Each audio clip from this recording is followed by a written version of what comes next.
Hey everyone, this is Chris with Elemental Play, and today, in honor of the upcoming Wanderer event, I got my hands on an old Crimson Moon Fairytale booster box.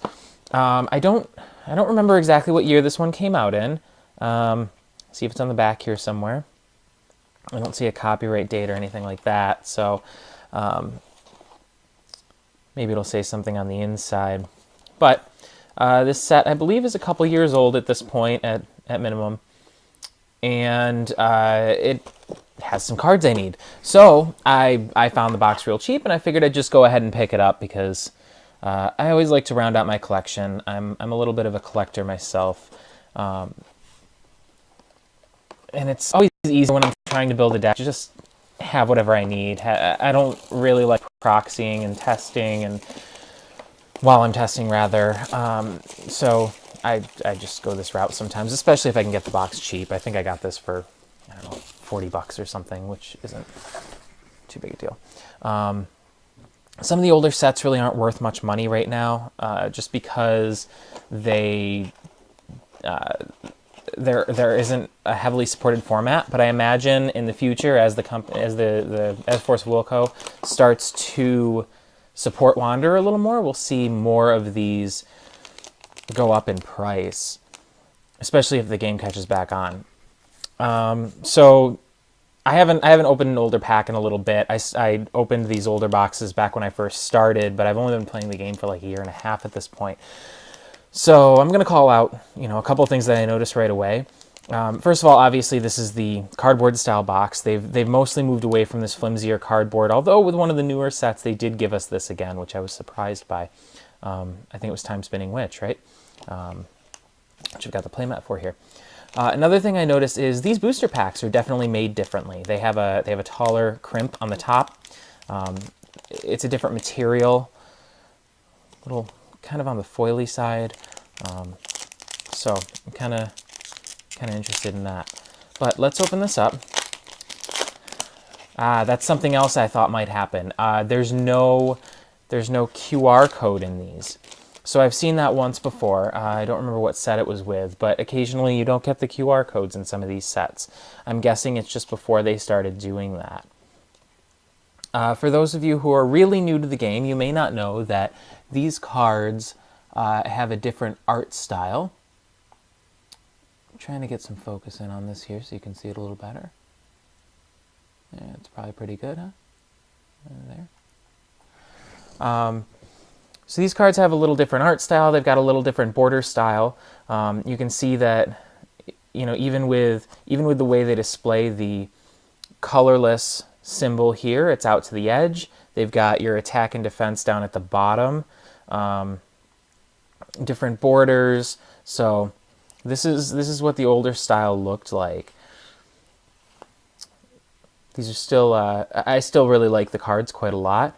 They also always put the magic stones in the pack rather than having a separate deck for them.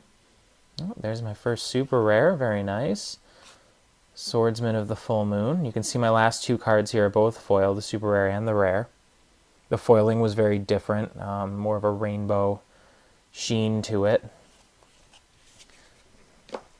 But I've got a lot of packs to go through, so I'm going to move through these kind of quick. The only card I'm personally keeping my eye out for right now is Gretel, which I know is an uncommon. So I expect to find that without much of a problem, but I'm excited to see what else pops up in these packs here. A lot of these older cards are kind of cool. Oh, there's a Magic Stone of Heat Ray. This popped up in some of the Vingolf sets. That's a really good stone. People are kind of clamoring for a reprint of it. We're worried it might go out in the next cycling, because I think the last time we saw that was Curse of the Frozen Casket, which is going to cycle out later this year.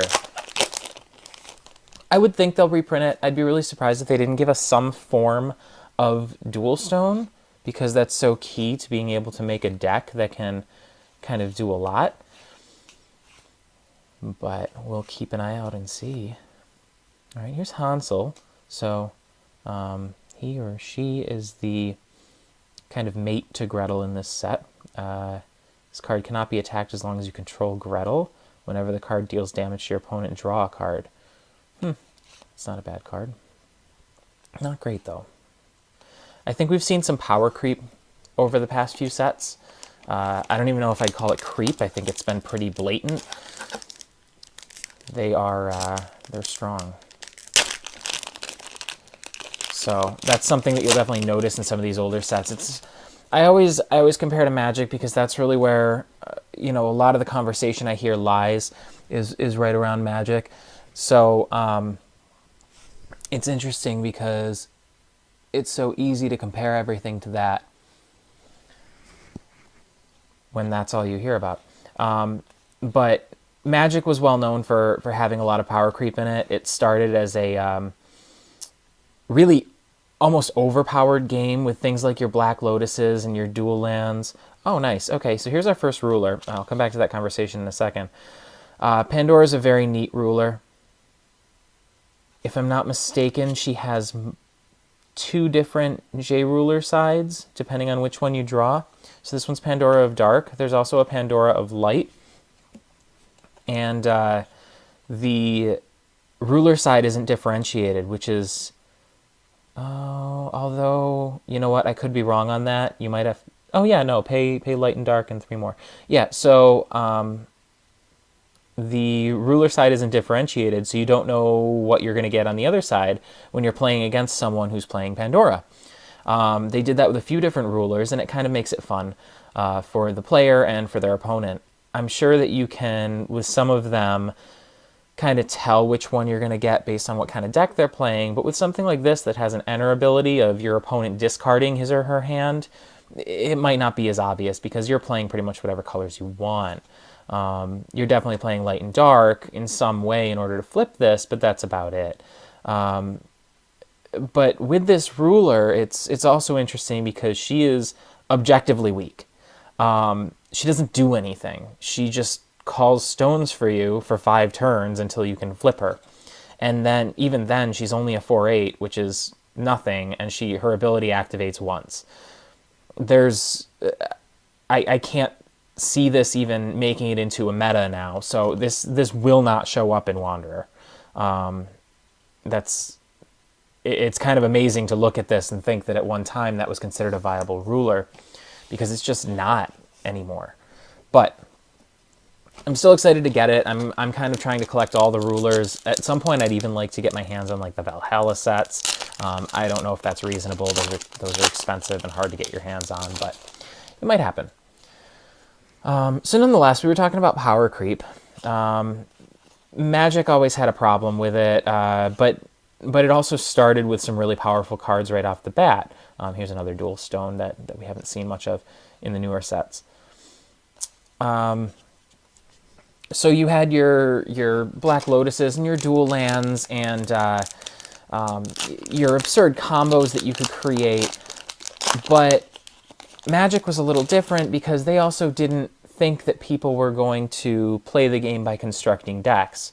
When it first came out, people thought that, or Wizards, I guess, I don't even know if it was owned by Wizards at the time. I know it's switched hands early on. It was probably Wizards still.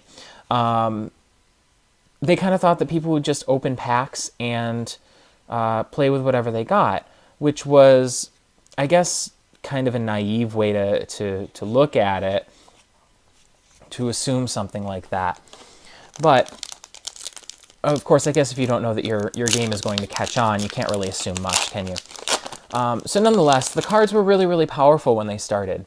And I don't know if Force of Will fell into the same kind of thing.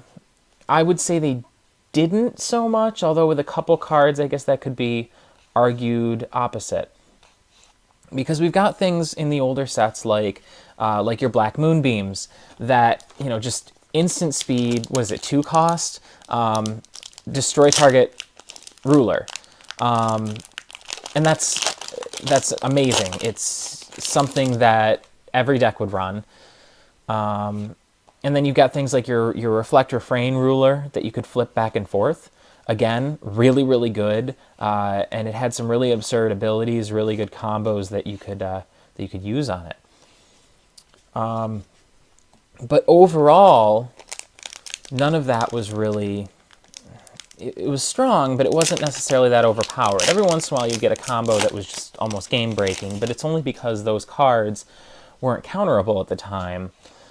Whereas now it seems like there's a counter to everything, which is why cards like Gwyber the White Dragon has been unbanned in the Wanderer format, because everything plays that fast. Everything by turn 3, you're running a 5-cost card. So, you know, yeah, there's a lot of power creep, but there's also there's a lot of balances for that. But that does mean that the game plays a bit faster. You're not hitting your opponent with just, you know, 4/8 rulers anymore. You're hitting them with the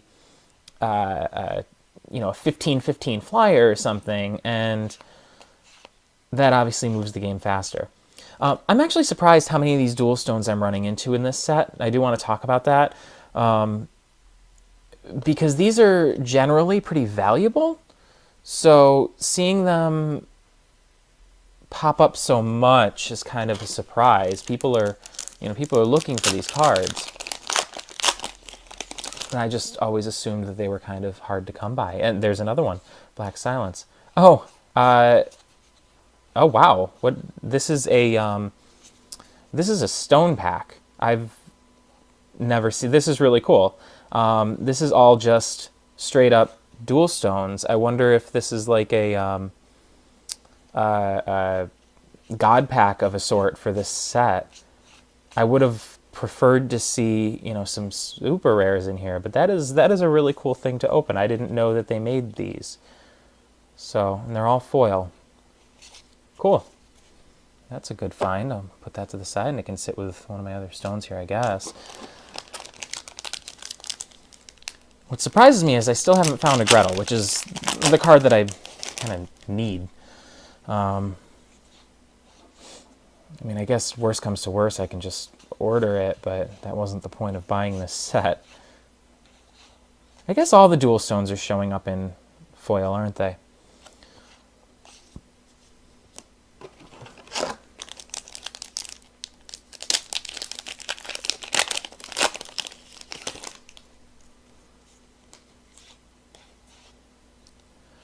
Now, I'm guessing they didn't do the stamping with this set, because I haven't seen any of those. I know that in some of the sets they do that weird Force of Will stamp on the full arts or on the rarer cards. A lot of people really didn't like it. I don't blame them. It kind of makes the card hard to read, and the art kind of gets ruined by it.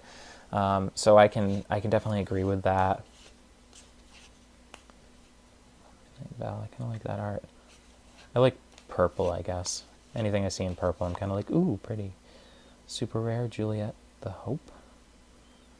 Cannot be destroyed as long as you control Romeo. There seems to be a lot of that in these early sets where two cards synergize with each other. You still see it in the newer sets, but nobody really cares about it.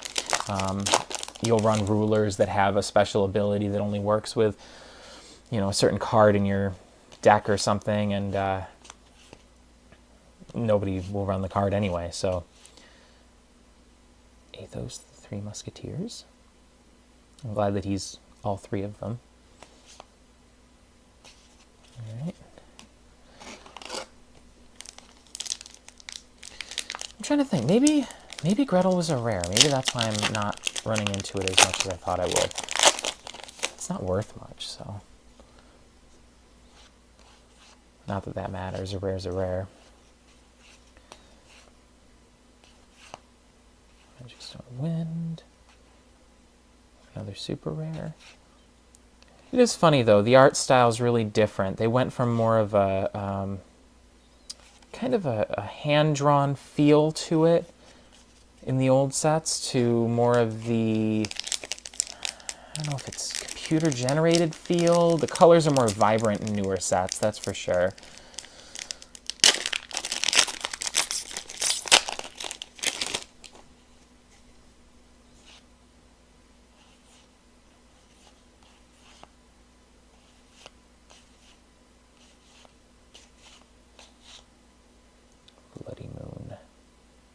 werewolves. We haven't seen much of them. We see were-rabbits now. Nobody cares about werewolves. Oh, bumping the camera all over the place. I think there's a ruler in here. I could see it.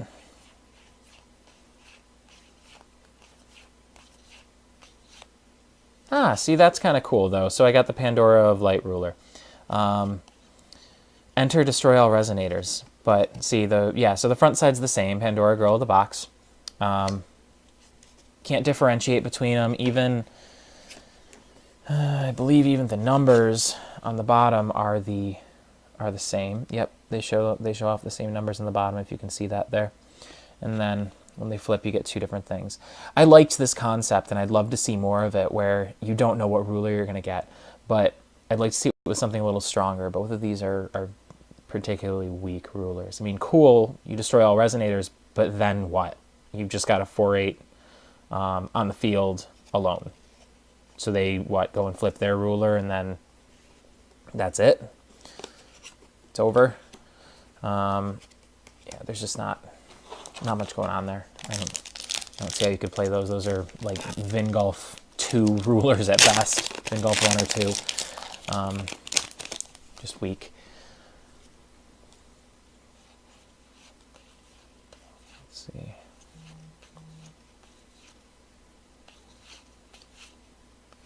All right, we've seen most of those.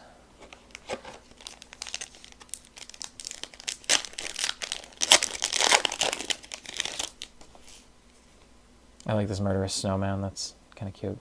Enter, banish a magic stone. I feel like that could be fun to play, especially in metas with so much ramp like there is right now. Ah, there's a Gretel. It's just an uncommon. I don't know why I'm having such a hard time finding that. But there's one. Oh, there's the dog. I will finish this video a little bit later. Thank you for watching.